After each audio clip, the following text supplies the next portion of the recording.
ಭಾಗ್ಯದ ಬಾಗಿಲು. ಅಂದು ನಾನು ಕೆಲಸಕ್ಕೆ ರಜೆ ಹಾಕಿದ್ದೆ. ಬೆಳಗ್ಗೆ ಸ್ವಲ್ಪ ಲೇಟ್ ಆಗಿ ಎದ್ದು ಸ್ನಾನ ಮಾಡಿ ಅಮ್ಮ ಮಾಡಿದ್ದ ತಿಂಡಿ ತಿಂದು ಹಾಗೆ ಕೂತು ಟಿವಿ ನೋಡ್ತಾ ಇದ್ದೆ. ಅಷ್ಟರಲ್ಲಿ ಅಮ್ಮ ಬಂದು, ಅಮ್ಮ, ರಾಕಿ, ಎಲ್ಲಾದರೂ ಹೋಗೋದು ಇದ್ದೀಯಾ ಹೇಗೆ?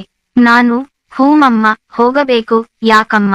ಅಮ್ಮ, ಹಾಗಿದ್ದರೆ ಸ್ವಲ್ಪ ಬ್ಯಾಂಕಿಗೆ ಹೋಗಿ ನನ್ನ ಪಾಸ್ಬುಕ್ ಎಂಟ್ರಿ ಮಾಡಿಸಿಕೊಂಡು ಬಾರೋ.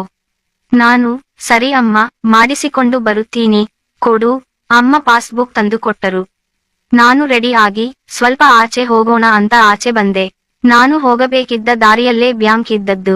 ಹಾಗಾಗಿ ಅಮ್ಮನ ಪಾಸ್ಬುಕ್ ಎಂಟ್ರಿ ಮಾಡಿಸಿಕೊಂಡು ಹೋಗೋಣ ಅಂತ ಹೋದೆ. ಹೋಗಿ ಕೌಂಟರ್ ನಲ್ಲಿ ಪಾಸ್ಬುಕ್ ಕೊಟ್ಟೆ. ಆದರೆ ಅವರು ರಿಪೇರಿ ಮಾಡುತ್ತಿದ್ದಾರೆ, ಸ್ವಲ್ಪ ಹೊತ್ತು ಕಾಯಿರಿ ಅಂತ ಹೇಳಿದ್ದರು. ಸರಿ, ಇನ್ನೇನು ಮಾಡೋದು ಅಂತ ಅಲ್ಲೇ ಇದ್ದ ಚೇರ್ ಮೇಲೆ ಕೂತುಕೊಂಡೆ. ಟೈಮ್ ಪಾಸ್ಗೆ ಅಂತ ಮೊಬೈಲ್ ನಲ್ಲಿ ಫೇಸ್ಬುಕ್ ನೋಡ್ತಾ ಕೂತಿದ್ದೆ. ಆಗ ಯಾರೋ ನನ್ನ ಕೂಗಿದಂಗೆ ಆಯ್ತು. ನೋಡಿದೆ, ಆದರೆ ಮೊಬೈಲ್ ನೋಡುತ್ತಿದ್ದ ನನಗೆ ಒಂದು ಕ್ಷಣ ಯಾರು ಅಂತ ಗೊತ್ತಾಗಲಿಲ್ಲ. ಅಷ್ಟೊತ್ತಿಗೆ, ಹೇಗಿದ್ದೆಯಾ ರಾಕಿ ಅಂತ ಮತ್ತೆ ಕೇಳಿದ್ದಾಗಲೇ ಗೊತ್ತಾಗಿದ್ದು ಅವರು ನನ್ನ ಕಾಲೇಜ್ ಟೀಚರ್ ಭಾಗ್ಯ ಮೇಡಂ. ನಾನು ತಕ್ಷಣ ಎದ್ದು ಅವರಿಗೆ ಗೌರವ ಕೊಟ್ಟು ನಮಸ್ಕಾರ ಮಾಡಿದೆ. ನಾನು, ಮೇಡಂ, ನಮಸ್ಕಾರ, ಹೇಗಿದ್ದೀರಿ? ಭಾಗ್ಯ ಮೇಡಂ, ಚೆನ್ನಾಗಿದ್ದೀನಿ ರಾಕಿ, ನೀನು ಹೇಗಿದ್ದೀಯಾ? ನಾನು, ಚೆನ್ನಾಗಿದ್ದೀನಿ ಮೇಡಂ. ಭಾಗ್ಯ ಮೇಡಂ, ಮತ್ತೆ ಏನ್ ಮಾಡ್ತಾ ಇದ್ದೀಯಾ? ನಾನು, ಒಂದು MNC ಕಂಪನಿಯಲ್ಲಿ ಕೆಲಸ ಮಾಡುತ್ತಿದ್ದೀನಿ ಮೇಡಂ. ಭಾಗ್ಯ ಮೇಡಂ, ತುಂಬಾ ಸಂತೋಷ ಕಣೋ. ನಾನು, ಮೇಡಂ, ಮತ್ತೆ ನೀವು ಇನ್ನು ಕಾಲೇಜ್ ನಲ್ಲೇ ಕೆಲಸ ಮಾಡ್ತಾ ಇದ್ದೀರಾ? ಇಲ್ಲ ಬೇರೆ ಕಡೆ ಮಾಡ್ತಾ ಇದ್ದೀರಾ? ಭಾಗ್ಯ ಮೇಡಂ, ಇಲ್ಲ ರಾಕಿ, ನಾನು ಕೆಲಸ ಬಿಟ್ಟು 1 ವರ್ಷ ಆಯ್ತು. ಈಗ ಮನೆಯಲ್ಲೇ ಸ್ವಲ್ಪ ಜನಕ್ಕೆ ಟ್ಯೂಷನ್ ಹೇಳಿಕೊಡುತ್ತಿದ್ದೀನಿ. ನಾನು, ಮೇಡಂ, ಕೂತ್ಕೊಳ್ಳಿ, ಯಾಕೆ ನಿಂತೇ ಇದ್ದೀರಾ? ಸರಿ ಅಂತ ಮೇಡಂ ನನ್ನ ಪಕ್ಕದ ಚೇರ್ ನಲ್ಲಿ ಕೂತುಕೊಂಡರು. ನಮ್ಮ ಮಾತು ಮುಂದುವರೆಯುತ್ತಿತ್ತು. ಮೇಡಂ ನನ್ನ ಕ್ಲಾಸ್ಮೇಟ್ಸ್ ಬಗ್ಗೆ ಕೇಳುತ್ತಿದ್ದರು, ಮತ್ತೆ ನನ್ನ ಕೆಲಸದ ಬಗ್ಗೆ ಕೇಳುತ್ತಿದ್ದರು. ಹೀಗೆ ಮಾತಾಡುವಾಗ, ಭಾಗ್ಯ ಮೇಡಂ, ರಾಕಿ ನೀನು ತುಂಬಾ ಚೆನ್ನಾಗಿ ಆಗಿದ್ದೀಯ ಕಣೋ. ಕಾಲೇಜ್ ನಲ್ಲಿ ಇರೋವಾಗ ಸೋನಕಲು ಕಡ್ಡಿ ಹಾಗೆ ಇದ್ದೆ. ಈಗ ತುಂಬಾ ಸ್ಮಾರ್ಟ್ ಆಗಿ ಆಗಿದ್ದೀಯ. ನಾನು, ಥ್ಯಾಂಕ್ಸ್ ಮೇಡಂ, ನೀವು ಅಷ್ಟೇ ಮೇಡಂ. ಆಗ ಹೇಗಿದ್ದೀರೋ ಈಗಲೂ ಹಾಗೆ ಇದ್ದೀರಾ? ಭಾಗ್ಯ ಮೇಡಂ, ಸುಮ್ಮನೆ ಇರೋ, ತಮಾಷೆ ಮಾಡಬೇಡ. ನಾನು, ಇಲ್ಲ ಮೇಡಂ, ನಿಜವಾಗಲೂ ಇನ್ನೂ ಹಾಗೆ ಇದ್ದೀರಾ? ನನ್ನ ಮಾತಿಗೆ ಮೇಡಂ ನಗಾಡಿದರು. ಅಷ್ಟೊತ್ತಿಗೆ ಮೇಡಂಗೆ ಅವರ ಟೋಕನ್ ಸರದಿ ಬಂತು. ಅವರು ಎದ್ದು ಹೋದರು. ಸರಿ, ನಾನು ಕೂಡ ಮತ್ತೆ ಪಾಸ್ಬುಕ್ ತಗೊಂಡು ಕೌಂಟರ್ ಹತ್ತಿರ ಹೋದೆ. ಅಲ್ಲಿ ಆಗಲೇ ಸಾಕಷ್ಟು ಜನ ಇದ್ದಿದ್ದರಿಂದ ಕೌಂಟರ್ ನಲ್ಲಿದ್ದವನು ಪಾಸ್ಬುಕ್ ಕೊಟ್ಟು ಹೋಗಿ, ನಾನು ಎಂಟ್ರಿ ಮಾಡಿ ಇಟ್ಟಿರುತ್ತೀನಿ, ಅರ್ಧ ಮುಕ್ಕಾಲು ಗಂಟೆ ಬಿಟ್ಟು ತಗೊಳ್ಳಿ ಅಂತ ಹೇಳಿದ. ಸರಿ, ಇನ್ನೇನು ಮಾಡೋದು ಅಂತ ಪಾಸ್ಬುಕ್ ಕೊಟ್ಟೆ. ಅಷ್ಟರಲ್ಲಿ ಮೇಡಂ ಹಣ ಡ್ರಾ ಮಾಡಿ ಆಗಿತ್ತು. ಮತ್ತೆ ಮೇಡಂ ಹತ್ತಿರ ಹೋಗಿ, ನಾನು, ಮೇಡಂ, ಆಯ್ತಾ ಬ್ಯಾಂಕ್ ಕೆಲಸ? ಭಾಗ್ಯ ಮೇಡಂ, ಹೂಂ ರಾಕಿ, ಆಯ್ತು, ನಿಂದು? ನಾನು, ಇಲ್ಲ ಮೇಡಂ, ಪಾಸ್ಬುಕ್ ಎಂಟ್ರಿ ಇನ್ನೂ ಲೇಟ್ ಆಗುತ್ತೆ ಅಂತ ಹೇಳಿದ್ರು, ಆಮೇಲೆ ಬಂದು ತಗೊಳ್ಬೇಕು. ಭಾಗ್ಯ ಮೇಡಂ, ಓಹ್ ಸರಿ ಹಾಗಿದ್ರೆ ಮತ್ತೆ ಏನ್ ಸಮಾಚಾರ? ನಾನು, ಎಲ್ಲಾ ನೀವೇ ಹೇಳ್ಬೇಕು ಮೇಡಂ, ನೀವೀಗ ಮನೆಗೆನಾ? ಭಾಗ್ಯ ಮೇಡಂ, ಹೌದು, ಬಾ ರಾಕಿ ನಮ್ಮ ಮನೆಗೆ. ನಾನು, ಇರಲಿ ಮೇಡಂ, ಇನ್ನೊಂದ್ ಸಲ ಯಾವಾಗಲಾದರೂ ಬರ್ತೀನಿ. ಭಾಗ್ಯ ಮೇಡಂ, ಮತ್ತೆ ಯಾವಾಗ ಸಿಗ್ತೀವೋ ಏನೋ, ಪರವಾಗಿಲ್ಲ ಬಾ. ನಾನು, ಸರಿ ಅಂತ ತಲೆ ಆಡಿಸಿದೆ. ನಾವಿಬ್ಬರು ಬ್ಯಾಂಕಿನಿಂದ ಆಚೆ ಬಂದ್ವಿ. ನಾನು ನನ್ನ ಬೈಕ್ ಸ್ಟಾರ್ಟ್ ಮಾಡಿದೆ. ಭಾಗ್ಯ ಮೇಡಂ ನನ್ನ ಹಿಂದೆ ಕೂತುಕೊಂಡರು. ಅವರ ಮನೆಗೆ ದಾರಿ ತೋರಿಸಿದ್ದರು. ನಾನು ಭಾಗ್ಯ ಮೇಡಂನ ಕರಕೊಂಡು ಅವರ ಮನೆಗೆ ಬಂದೆ. ಮೇಡಂ ಬೀಗ ತೆಗೆದು, ಬಾ ರಾಕಿ, ಒಳಗೆ ಅಂದರು. ನಾನು ಒಳಗೆ ಹೋದೆ. ಕೂತ್ಕೋ ಅಂತ ಸೋಫಾ ಕಡೆ ತೋರಿಸಿದರು. ನಾನು ಸೋಫಾದಲ್ಲಿ ಕೂತೆ. 1 ನಿಮಿಷ ಬರ್ತೀನಿ ಅಂತ ಒಳಗೆ ಹೋಗಿ ಡ್ರೆಸ್ ಚೇಂಜ್ ಮಾಡಿಕೊಂಡು ಬಂದರು. ಭಾಗ್ಯ ಮೇಡಂ, ರಾಕಿ, ಏನ್ ತಗೊಳ್ತೀಯಾ? ಕಾಫಿನಾ, ಟೀನಾ? ನಾನು, ಟೀ ಅಂದೆ. ಭಾಗ್ಯ ಮೇಡಂ, ಸರಿ 2 ನಿಮಿಷ ತರ್ತೀನಿ ಅಂತ ಅಡಿಗೆ ಮನೆಗೆ ಹೋದರು. ನಾನು ಅವರ ಮನೆ ನೋಡುತ್ತಿದ್ದೆ. ಅಲ್ಲಿ ಯಾರದ್ದೋ ಫೋಟೋಗೆ ಹಾರ ಹಾಕಿತ್ತು. ಯಾರಿರಬಹುದು ಅಂತ ತಲೆ ಕೆಡಿಸಿಕೊಂಡು ಕೂತಿದ್ದೆ. ಅಷ್ಟರಲ್ಲಿ ಟೀ ತಂದು ಕೊಟ್ಟರು ಮೇಡಂ. ಭಾಗ್ಯ ಮೇಡಂ, ತಗೋ ರಾಕಿ ಅಂತ ಬಗ್ಗಿ ಟೀ ಕೊಟ್ಟರು. ಟೀ ಕಪ್ ತಗೊಳ್ಳೋವಾಗ ಅವರ ನೈಟಿಯಲ್ಲಿ ಅವರ ಮೊಲೆಯ ಮೇಲ್ಭಾಗ ಕಣ್ಣಿಗೆ ಬಿತ್ತು. ಆಗ ನನ್ನ ತುಣ್ಣೆ ಬುಸುಗುಟ್ಟಲು ಶುರುವಾಯಿತು. ಏನೂ ಆಗದಂತೆ ಸುಮ್ಮನೆ ಟೀ ಕುಡಿಯುತ್ತಾ ಕೂತೆ. ಭಾಗ್ಯ ಮೇಡಂ ಇನ್ನೊಂದು ಕಪ್ ಹಿಡಿದು ನನ್ನ ಎದುರಿನ ಚೇರ್ ಮೇಲೆ ಕೂತರು. ನಾನು, ಮೇಡಂ, ಮನೆಯಲ್ಲಿ ಯಾರೂ ಇಲ್ಲ, ಕೆಲಸಕ್ಕೆ ಹೋಗಿದ್ದಾರಾ? ಭಾಗ್ಯ ಮೇಡಂ, ಇಲ್ಲ ರಾಕಿ ಇದ್ದ ಒಬ್ಬ ಮಗ US ನಲ್ಲಿ ಕೆಲಸ ಮಾಡುತ್ತಿದ್ದಾನೆ. ನಾನು, ಮತ್ತೆ ಮನೆಯಲ್ಲಿ ಯಾರ್ಯಾರು ಇದ್ದೀರಾ? ಭಾಗ್ಯ ಮೇಡಂ, ಸದ್ಯಕ್ಕೆ ನಾನೊಬ್ಬಳೇ ರಾಕಿ ಅಂದರು. ನಾನು, ಆಶ್ಚರ್ಯದಿಂದ, ಮತ್ತೆ ಅಂಕಲ್? ಭಾಗ್ಯ ಮೇಡಂ, ಇಲ್ಲ, ಅವರು ಹೋಗಿ 2 ವರ್ಷ ಆಯ್ತು. ನಾನು, ಏನಾಗಿತ್ತು ಮೇಡಂ? ಭಾಗ್ಯ ಮೇಡಂ, ಹಾರ್ಟ್ ಅಟ್ಯಾಕ್ ಅಂತ ಮುಖ ಸಪ್ಪೆ ಮಾಡಿಕೊಂಡರು. ನಾನು ಮುಂದೆ ಏನೂ ಕೇಳಲಿಲ್ಲ. ಸುಮ್ಮನೆ ಟೀ ಕುಡಿಯುತ್ತಿದ್ದೆ. ಭಾಗ್ಯ ಮೇಡಂ, ಮತ್ತೆ ರಾಕಿ, ಯಾವಾಗ ಮದುವೆ? ನಾನು, ಅಯ್ಯೋ ಮೇಡಂ, ಇನ್ನು ಈಗ ತಾನೇ ಒಳ್ಳೆ ಕೆಲಸ ಸಿಕ್ಕಿದೆ, ಸ್ವಲ್ಪ ಟೈಮ್ ಆಗಲಿ ನೋಡೋಣ. ಭಾಗ್ಯ ಮೇಡಂ, ಅದ್ಯಾಕೋ ನೀವು ಹುಡುಗರೆಲ್ಲ ಹಾಗೆ ಹೇಳ್ತೀರಾ? ಓದಿದ್ದೀರಾ, ಒಳ್ಳೆ ಕೆಲಸ ಇದೆ, ಮತ್ತೆ ಏನು ನಿಮಗೆ ಮದುವೆ ಮಾಡಿಕೊಳ್ಳೋಕೆ? ಎಷ್ಟು ವಯಸ್ಸು? ನಾನು 27 ಮೇಡಂ. ಭಾಗ್ಯ ಮೇಡಂ, ಮತ್ತೆ ಇದು ಒಳ್ಳೆ ಟೈಮ್ ಮದುವೆ ಆಗೋಕೆ. ಸುಮ್ಮನೆ ಫ್ರೆಂಡ್ಸ್ ಪಾರ್ಟಿ ಮೋಜು ಮಸ್ತಿ ಅಂತ ಬೇಡದದ್ದನ್ನ ಮಾಡೋಕೆ ಹೋಗಬೇಡಿ, ತಿಳಿತಾ? ನಾನು, ಅಯ್ಯೋ ಹಾಗೇನೂ ಇಲ್ಲ ಮೇಡಂ. ಭಾಗ್ಯ ಮೇಡಂ, ನನಗೆ ಗೊತ್ತಿಲ್ವಾ ನಿಮ್ಮ ಹುಡುಗರ ಕತೆ ಅಂತ ಸ್ಮೈಲ್ ಕೊಟ್ರು. ನಾನು ಸುಮ್ಮನೆ ಕೂತಿದ್ದೆ. ಭಾಗ್ಯ ಮೇಡಂ, ಯಾಕೋ Rocky, girl friends, love give ಏನು ಇಲ್ವೇನೋ? ನಾನು, ಇಲ್ಲ ಮೇಡಂ, ಅದೆಲ್ಲ ನಮಗೆ ಎಲ್ಲಿ. ಭಾಗ್ಯ ಮೇಡಂ, ಯಾಕೋ ಹಾಗೆ ಹೇಳ್ತೀಯಾ? ಏನಾಗಿದೆ ನಿನಗೆ? ಒಳ್ಳೆ ಮೈಕೈ ತುಂಬಿಕೊಂಡು ಬಾಹುಬಲಿ ತರ ಇದ್ದೀಯಾ ಅಂತ ನಗುತ್ತಾ ಹೇಳಿದರು. ನಾನು ಸಂಕೋಚದಿಂದ ಏನೂ ಮಾತಾಡದೆ ಸುಮ್ಮನೆ ಸ್ಮೈಲ್ ಮಾಡಿದೆ. ಮೇಡಂ ಟೀ ಕಪ್ ತಗೊಂಡು ಹೋಗಿ ಅಡಿಗೆ ಮನೆಯಲ್ಲಿ ಇತ್ತು ಬಂದು ನನ್ನ ಪಕ್ಕದಲ್ಲೇ ಕೂತುಕೊಂಡರು. ಹಾಗೆ ಅದು ಇದು ಅಂತ ನಮ್ಮ ಮಾತು ಮುಂದುವರೆಸಿದೆವು. ಹಾಗೆ ಮಾತಾಡುವಾಗ ಆಗಾಗ ನನ್ನ ಕಣ್ಣುಗಳು ಮೇಡಂ ದೇಹದ ಮೇಲೆ ಹರಿದಾಡುತ್ತಿತ್ತು. ಒಂದು ಸಲ ನಾನು ಮೇಡಂ ತೊಡೆ ಕಡೆ ನೋಡೋವಾಗ ಮೇಡಂ ನನ್ನ ನೋಡಿ ಬಿಟ್ಟರು. ನಾನು ಸುಮ್ಮನೆ ಬೇರೆಡೆ ಕಣ್ಣು ಹಾಯಿಸಿದೆ.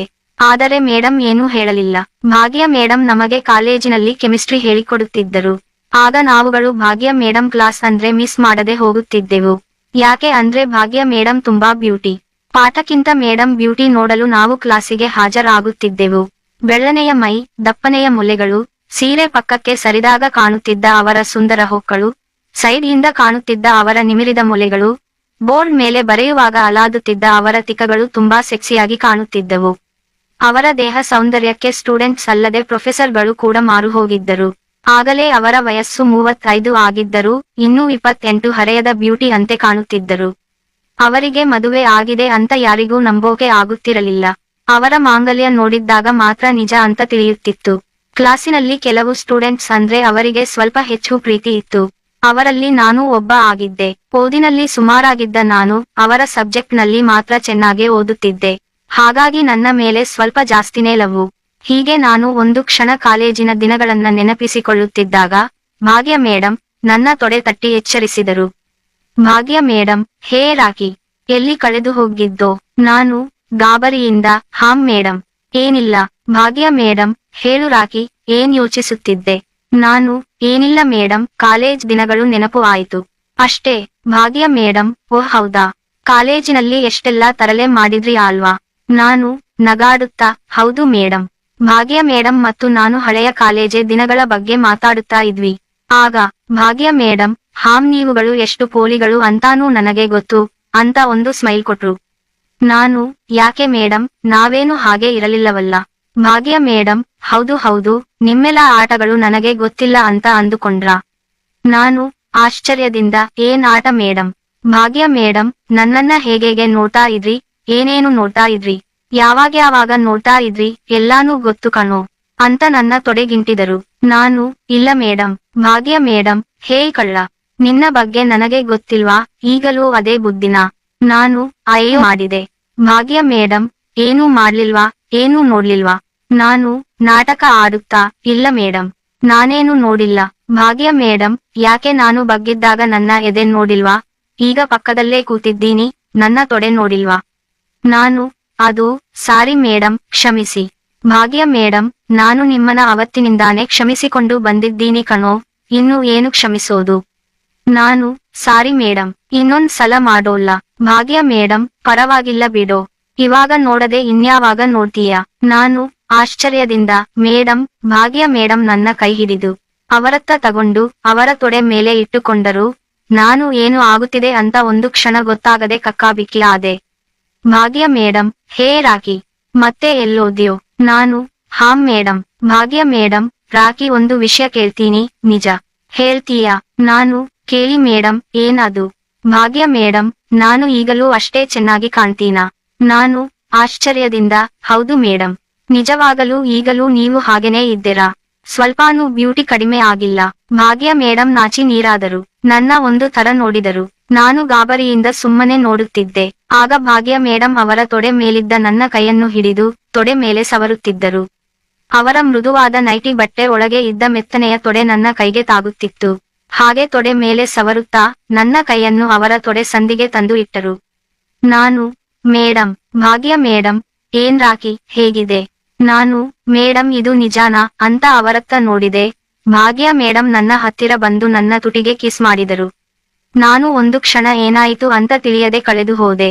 ಮೇಡಂ ಕಿಸ್ ಮಾಡಿ ನನ್ನ ತಲೆ ಹಿಡಿದು ಅವರ ಎದೆಗೆ ಒತ್ತಿಕೊಂಡರು. ಅಬ್ಬಾ, ಎಷ್ಟು ಮೆತ್ತನೆಯ ಮೊಲೆಗಳು. ನನ್ನ ಉಸಿರು ಹೆಚ್ಚಾಗಿ ಅದು ಅವರ ಮೊಲೆಗೆ ತಾಗುತ್ತಿದ್ದಂತೆ ಅವರ ಮೊಲೆಗಳು ಸಹ ಮೇಲೆ ಕೆಳಗೆ ಆಡುತ್ತಿದ್ದವು. ನಾನು ತಲೆ ಎತ್ತಿ ಮೇಡಂ ಮುಖ ನೋಡಿದೆ. ಆಗ ಮೇಡಂ ತನ್ನ ನೈಟಿಯ ಮೇಲಿನ ಜಿಪ್ ತೆಗೆದು ಅವರ 2 ಮೊಳೆಗಳನ್ನ ಆಚೆ ತೆಗೆದು ನನ್ನ ಬಾಯಿಗೆ ಇಟ್ಟರು. ನನಗೆ ಇದು ಕನಸೋ ನನಸೋ ಗೊತ್ತಾಗುತ್ತಿಲ್ಲ. ಯಾವ ಮೇಡಂನ ಕಾಲೇಜಿನಲ್ಲಿ ನೆನೆಸಿಕೊಂಡು ಹಸ್ತ ಪ್ರಯೋಗ ಮಾಡುತ್ತಿದ್ದೇವೋ ಅದೇ ಮೇಡಂನ ದಪ್ಪ ಮೊಲೆ ಒಂದು ನನ್ನ ಬಾಯಲ್ಲಿ ಇರೋದು ನನಗೆ ಫುಲ್ ಖುಷಿ ಆಯಿತು. ತಡ ಮಾಡದೆ ಮೊಲೆ ಮೇಲೆ ನಾಲಿಗೆ ಆಡಿಸಿದೆ. ಹಾಗೆ ಆಡಿಸಿ ಮೊಲೆಯ ತೊಟ್ಟನು ಎಳೆದು ಎಳೆದು ಚೀಪಿದೆ. ಮೇಡಂ ಒಂದು ಕೈನಲ್ಲಿ ನನ್ನ ಬೆನ್ನು ಸವರುತ್ತಾ ಇದ್ದರೆ ಮತ್ತೊಂದು ಕೈ ಸೀದಾ ನನ್ನ ಪ್ಯಾಂಟ್ ಮೇಲೆ ಇಟ್ಟು ಉಬ್ಬಿದ ನನ್ನ ಸಾಮಾನಿನ ಮೇಲೆ ಉಜ್ಜುತ್ತಿದ್ದರು. 5 ನಿಮಿಷಗಳ ಕಾಲ ಮೊಲೆಯನ್ನು ಚೀಪಲು ಬಿಟ್ಟು, ಹೇ ರಾಕಿ, ಬಾ ಒಳಗೆ ಹೋಗೋಣ ಅಂತ ನನ್ನ ಕೈ ಹಿಡಿದು ಬೆಡ್ ರೂಮಿಗೆ ಕರೆದೊಯ್ದರು. ನಾನು ಅವರ ಹಿಂದೆ ಹಿಂದೆ ಹೋದೆ. ಬೆಡ್ ರೂಮಿಗೆ ಹೋದ ಮೇಲೆ ಮೇಡಂ ತನ್ನ ನೈಟಿ ಬಿಚ್ಚಿದರು. ಈಗ ಬರೀ ಕೆಂಪು ಚಡ್ಡಿಯಲ್ಲಿ ಇದ್ದಾರೆ. ವಾಹ್, ಏನ್ ಬಾಡಿ, ಏನ್ ಕಲರ್, ಏನ್ ಫಿಗರು, ಅಬ್ಬಾ, ನೋಡ್ತಾ ಇದ್ರೆ ನನ್ನ ತಲೆ ಕೆಡುತ್ತಿತ್ತು. ಮೇಡಂ ನನ್ನ ಹತ್ತಿರ ಬಂದು ಮತ್ತೆ ನನಗೆ ಕಿಸ್ ಕೊಡುತ್ತಾ ನನ್ನ ಶರ್ಟ್ ಗುಂಡಿಗಳನ್ನ ಒಂದೊಂದಾಗಿ ಬಿಚ್ಚಿದರು. ಶರ್ಟ್ ಗುಂಡಿ ಬಿಚ್ಚಿದ ಮೇಲೆ ನನ್ನ ಪ್ಯಾಂಟ್ಗೆ ಕೈ ಹಾಕಿದರು. ಪ್ಯಾಂಟ್ ಹುಕ್ ತೆಗೆದು ಕೆಳಗೆ ಜಾರಿಸಿದರು ಮತ್ತು ನನ್ನ ಚಡ್ಡಿಯೊಳಗೆ ಅವರ ಕೈ ಬಿಟ್ಟರು. ಆಹ್ ಹಹಂ, ಒಳ್ಳೆ ಕರೆಂಟ್ ಶಾಕ್ ಹೊಡೆದಂತೆ ಆಯಿತು ನನಗೆ. ನಾನು ಮೇಡಂಗೆ ಕಿಸ್ ಮಾಡುತ್ತಾ ಅವರ ಮೊಲೆಗನ್ನ ಹಿಸುಕುತ್ತಿದ್ದೆ. ಮೇಡಂ ನನ್ನ ಚಡ್ಡಿಯಿಂದ ತುಣ್ಣೆ ಹೊರಗೆ ಎಳೆದು ಮೇಲಿನ ಚರ್ಮವನ್ನು ಹಿಂದೆ ಮುಂದೆ ಮಾಡುತ್ತಿದ್ದರು. ನನ್ನ ತುಣ್ಣೆ ಆಗಾಗಲೇ ಸ್ವಲ್ಪ ರಸ ಸುರಿಸಿತ್ತು. ನಾನು ಮೇಡಂನ ಹಾಸಿಗೆ ಮೇಲೆ ಮಲಗಿಸಿದೆ. ಮತ್ತೆ ಅವರ ಚಡ್ಡಿಯನ್ನು ಎಳೆದು ಬಿಸಾಡಿದೆ. ವಾಹ್, ಎಂಥ ತುಲ್ಲು, ಅಬ್ಬಾ, ಒಂದೇ ಒಂದು ಕೂದಲು ಸಹ ಇಲ್ಲದೆ ತುಂಬಾ ಕ್ಲೀನ್ ಆಗಿತ್ತು. ಆಗಲೇ ಸುರಿದ ರಸದಿಂದ ತುಲ್ಲು ಫಳಫಳ ಅಂತ ಹೊಳೆಯುತ್ತಿತ್ತು. ಅದನ್ನು ನೋಡಿದ ನನಗೆ ಮತ್ತು ಜಾಸ್ತಿಯಾಗಿ ಮೇಡಂನ ಕಾಲುಗಳನ್ನ ಅಗಲಿಸಿದೆ ಮತ್ತು ತುಲ್ಲಿಗೆ ಮುತ್ತು ಕೊಟ್ಟೆ. ಮುತ್ತು ಕೊಟ್ಟು ಹಾಗೆ ನಾಲಿಗೆ ತುಲ್ಲಿನ ಮೇಲೆ ಹೊರಲಾಡಿಸಿದೆ. ಅದಕ್ಕೆ ಮೇಡಂ ನುಲಿಯುತ್ತಿದ್ದರು. ಹಾಗೆ ನಾಲಿಗೆ ಆಡಿಸುತ್ತಾ ತುಲ್ಲಿನ ಒಳಗೆ ತೋರಿಸಿದೆ. ತುಲ್ಲಿನ ರಸ ಉಪ್ಪಿದ್ದರೂ ನನಗೆ ಸಿಹಿ ಅಂತಾನೆ ಅನಿಸಿತು. ಒಟ್ಟಿನಲ್ಲಿ ಪೂರ್ತಿ ಬಾಯಿ ಹಾಕಿ ತುಲ್ಲನ್ನ ನೆಕ್ಕುತ್ತಾ ಚೀಪುತ್ತಾ ಕಚ್ಚುತ್ತಾ ಮಜಾ ಮಾಡಿದೆ. 10 ನಿಮಿಷಗಳ ಕಾಲ ಮೇಡಂ ತುಲ್ಲಿನ ರುಚಿ ನೋಡಿದೆ. ಈ 10 ನಿಮಿಷದಲ್ಲಿ ಮೇಡಂ 3 ಸಲ ಅವರ ರಸ ನನ್ನ ಬಾಯಿಗೆ ಬಿಟ್ಟರು. ಮತ್ತೆ ನನ್ನನ್ನ ಮೇಲೆ ಎಳೆದುಕೊಂಡು ನನ್ನ ತುಣ್ಣೆನ ಅವರ ಬಾಯಿಗೆ ಹಾಕಿಕೊಂಡು ಚೀಪಿ ಚಪ್ಪರಿಸಿದರು. ಮತ್ತೆ ಕೆಳಗೆ ಮಲಗಿ ನನ್ನನ್ನು ಮೇಲೆ ಎಳೆದುಕೊಂಡರು. ನಾನು ಅವರ ಕಾಲುಗಳ ಮಧ್ಯೆ ಬಂದು ನನ್ನ ತುಣ್ಣೆಯನ್ನು ಅವರ ತೂತಿಗೆ ಇತ್ತು ಅದುಮಿದೆ. ರಸಗಳಿಂದ ತುಂಬಿದ ತುಣ್ಣೆ ತುಲ್ಲು ಒಳಗೆ ಸಾಕನೆ ಜಾರಿಕೊಂಡು ಹೋಯಿತು. ಮೇಡಂ ಬಾಯಲ್ಲಿ ಅಮ್ಮ ಅಂತ ಚೀರಾಟ ಬಂತು. ಮೇಡಂ ಮುಖ ನೋಡಿ ಸ್ಮೈಲ್ ಮಾಡಿದೆ. ಅದಕ್ಕೆ ಮೇಡಂ ತುಟಿ ಕಚ್ಚಿ ನೋಡಿದರು. ನಾನು ಮೆಲ್ಲಗೆ ನನ್ನ ಸೊಂಟನ ಹಿಂದೆ ಮುಂದೆ ಆಡಿಸಲು ಸ್ಟಾರ್ಟ್ ಮಾಡಿದೆ. ತುಣ್ಣೆ ತುಲ್ಲಿನಲ್ಲಿ ಒಳಗೆ ಹೊರಗೆ ಬರುತ್ತಿದ್ದರೆ ತುಲ್ಲಿನ ಚರ್ಮ ನನ್ನ ತುಣ್ಣೆಯ ಸುತ್ತಲೂ ಉಜ್ಜುತ್ತಿತ್ತು. ಆಗ ಏನೋ ಒಂದು ಥರ ಸ್ವರ್ಗ ಸುಖ ಅನಿಸುತ್ತಿತ್ತು. ಹಾಗೆ ಸೊಂಟನ ಜೋರಾಗಿ ಆಡಿಸುತ್ತಿದ್ದೆ. ಮೇಡಂ ಕೆಳಗಿನಿಂದ ಅವರ ಸೊಂಟನ ಎತ್ತಿ ಎತ್ತಿ ಕೊಡುತ್ತಿದ್ದರು. ಹೀಗೆ ಸುಮಾರು 20 ರಿಂದ 30 ನಿಮಿಷ ಎಡಬಿಡದೆ ಮೇಡಂ ತುಲ್ಲನ್ನ ಕೇಯ್ದೆ. ಅಷ್ಟರಲ್ಲಿ ಮೇಡಂ ಎಷ್ಟು ಸಲ ರಸ ಬಿಟ್ಟರೋ ಗೊತ್ತಿಲ್ಲ, ಆದರೆ ಕೆಳಗಿದ್ದ ಹಾಸಿಗೆ ಸುಮಾರು ಒದ್ದೆ ಆಗಿತ್ತು. ಕೊನೆಗೆ ನನಗೂ ಲೀಕ್ ಆಗಲು ನಾನು ಗಟ್ಟಿಯಾಗಿ 4 ರಿಂದ 5 ಗುದ್ದು ಜೋರಾಗಿ ಗುದ್ದುತ್ತಾ ರಸವನ್ನ ತುಲ್ಲಿನ ಒಳಗೆ ಬಿಟ್ಟು ಬಿಟ್ಟೆ. ನನ್ನ ತುಣ್ಣೆ ಫುಲ್ ಖುಷಿಯಾಗಿ ರಸವನ್ನ ಚಿಮ್ಮಿ ಬಿಟ್ಟಿತು. ನನ್ನ ರಸ ತುಲ್ಲು ತುಂಬಿ ಆಚೆ ಹರಿಯಲಾರಂಭಿಸಿತು. ಕೊನೆಗೆ ನಾವಿಬ್ಬರು ಸ್ವರ್ಗಾರೋಹಣ ಮಾಡಿದೆವು. ಅದೇ ಸಂತೃಪ್ತಿಯಲ್ಲಿ ಒಬ್ಬರನ್ನೊಬ್ಬರು ಮುದ್ದಾಡುತ್ತಾ ತಬ್ಬಿಕೊಂಡು ಮಲಗಿದೆವು. ಮತ್ತೆ ಎಚ್ಚರವಾದಾಗ ಮೇಡಂ ಪಕ್ಕದಲ್ಲಿ ಕೂತು ನನ್ನ ತುಣ್ಣೆಯನ್ನ ಮೆಲ್ಲನೆ ಸವರುತ್ತಾ ನನ್ನ ತುಣ್ಣೆ ಜೊತೆ ಆಟ ಆಡುತ್ತಿದ್ದರು. ಟೈಮ್ ನೋಡಿದ್ದಾಗ ಮಧ್ಯಾಹ್ನ 2 ಗಂಟೆ ಆಗಿತ್ತು. ನನ್ನನ್ನು ನೋಡಿ ಮೇಡಂ ಖುಷಿ ಪಟ್ಟರು. ಮತ್ತೆ ನನ್ನ ತುಣ್ಣೆಯನ್ನ ಎಬ್ಬಿಸಿ ನಿಗುರಿಸಿ ಮತ್ತೆ ಕೇಯಿಸಿಕೊಳ್ಳಲು ರೆಡಿ ಆದರು. ನಾನು ಮತ್ತೆ ಮೇಡಂ ಮೇಲೆ ಏರಿ ತುಲ್ಲನ್ನ ತುಣ್ಣೆಯಿಂದ ಕುಟ್ಟಿ ಕುಟ್ಟಿ ನೀರಾಗಿಸಿದೆ. ಹೀಗೆ ಸಂಜೆ ಒಳಗೆ ನಾವು 3 ಬಾರಿ ಮಾಡಿಕೊಂಡೆವು. ಸಂಜೆ ಮಕ್ಕಳು ಟ್ಯೂಷನ್ಗೆ ಅಂತ ಬಂದರು. ಮೇಡಂ ಹಾಲ್ನಲ್ಲಿ ಮಕ್ಕಳಿಗೆ ಬರೆಯಲು ಕೊಟ್ಟು ಬೆಡ್ ರೂಮಿಗೆ ಬಂದು ನೈಟಿ ಎತ್ತಿ ತುಲ್ಲಿಗೆ ತುಣ್ಣೆ ತುರುಕಿಸಿಕೊಂಡು ನನ್ನಿಂದ ಕೇಯಿಸಿಕೊಂಡು ಹೋಗುತ್ತಿದ್ದರು. ಮಕ್ಕಳು ಹೋದ ಮೇಲೆ ಮೇಡಂ ನನ್ನ ಮನೆಗೆ ಫೋನ್ ಮಾಡಿ ಬರೋಲ್ಲ ಅಂತ ಹೇಳಲು ಹೇಳಿಕೊಟ್ಟರು. ಅದರಂತೆ ನಾನು ಅಮ್ಮನಿಗೆ ತಿಳಿಸಿದೆ. ಅವತ್ತು ರಾತ್ರಿಯಿಡೀ ನಾವಿಬ್ಬರು ಸುಮಾರು ಸಲ ಮಾಡಿಕೊಂಡೆವು. ಒಬ್ಬರನ್ನೊಬ್ಬರು ಸುಖಿಸಿದೆವು. ಮಾರನೇ ದಿನ ಮೇಡಂ ತುಲ್ಲು ಕೆಂಪಾಗಿ ಹೋಗಿತ್ತು. ಹೀಗೆ ಅವತ್ತಿನಿಂದ ಇವತ್ತಿನವರೆಗೂ ಭಾಗ್ಯ ಮೇಡಂನ